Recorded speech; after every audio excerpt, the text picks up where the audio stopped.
उसने दूसरों के घर की अलमारी में पूरे 10 साल छुपकर बिताए, लेकिन अजीब बात यह है कि इस घर के मालिक को उसकी मौजूदगी का बिल्कुल भी पता नहीं चला। 10 साल के दौरान जब उस व्यक्ति को शौचालय जाने की इच्छा होती तो वह चोरी से उस घर का शौचालय उपयोग करता। अगर उसे भूख लगती तो वह छोटे जोड़े के काम पर निकलने के बाद बिना किसी झिझक के फ्रिज खोलकर कुछ खाने के लिए देखता, जैसे यह पूरी तरह से उसका ही घर हो। खाना खाने के बाद वह इस्तेमाल किए गए बर्तनों को साफ करता और यहाँ तक कि पास की घर मालिक द्वारा छोड़े गए बर्तनों को भी मन से साफ कर देता। ये सब करने के बाद जब उसके पास कुछ खास काम नहीं होता तो वह घर मालिक की सफाई में मदद करता। बिस्तर से उठकर नहीं जानने वाले तो यह भी सोच सकते हैं कि वही इस मकान का मालिक है और एक ऐसा चारों तरफ से स्वस्थ सामान्य व्यक्ति जो वास्तव में खुशी खुशी दूसरों के घर में 10 साल तक रुका रहा। असल में 3 साल पहले बिना किसी सहारे के पॉलो जब कर्जदारों से बचने की कोशिश कर रहा था तो अनजाने में एक मूविंग कंपनी की गाड़ी में छिप गया। ताकि मूविंग स्टाफ उसे न पाए, उसने गाड़ी में लगे वार्डरोब के अंदर छिपने का फैसला किया। जब कर्ज वसूली वाले लोग उसे नहीं खोज पाए और चले गए तो पॉलो वहां से जल्दी निकलना चाहता था, लेकिन तभी अचानक एक मूवर वार्डरोब के पास आ गया और एक झटके के साथ 过后，他就这样被搬进了一户人家里面，而因为这个遗址本身就是纯实木打造，所以对于增加了一个人的重量，搬运工根本没有发现。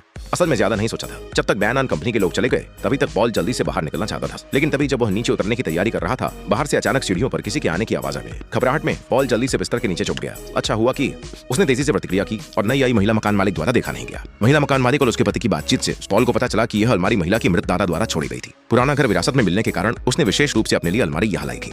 कुछ यादें छोड़ दे और 2 लोगों की बातें सुनते हुए पॉल बिस्तर के नीचे छिपा रहा, बिना कोई आवाज किए, डर से कि कहीं उसकी गलती से उसे पकड़ ना लिया जाए। इसी डर में रात गहराती गई और तब जाकर जब छोटे दंपति बिस्तर पर गहरी नींद में थे, पॉल, जिसे काफी समय से शौचालय जाना था, अंततः बिस्तर के नीचे से निकलने की हिम्मत कर सका। वह जल्दी से शौचालय गया और बाहर निकलते ही उसने देखा कि इस परिवार में एक नाबालिग बेटी भी है, लेकिन इस समय पॉल ज्यादा नहीं सोच सकता था। फिलहाल सबसे जरूरी था कि वह जल्द से जल्द यहाँ से निकल जाए। वो चुपचाप दरवाजे की ओर बढ़ा, लेकिन जैसे ही उसने दरवाजा खोला और जाने की तैयारी की, वह अनजाने में दरवाजे के पास रखी पारिवारिक फोटो से आकर्षित हो गया। न जाने किस कारण से पॉल को अचानक वहां से न जाने का ख्याल आया। वह बिना किसी आहट के घर के मालिक के शयन कक्ष में लौट आया और फिर से बिस्तर के नीचे घुस गया।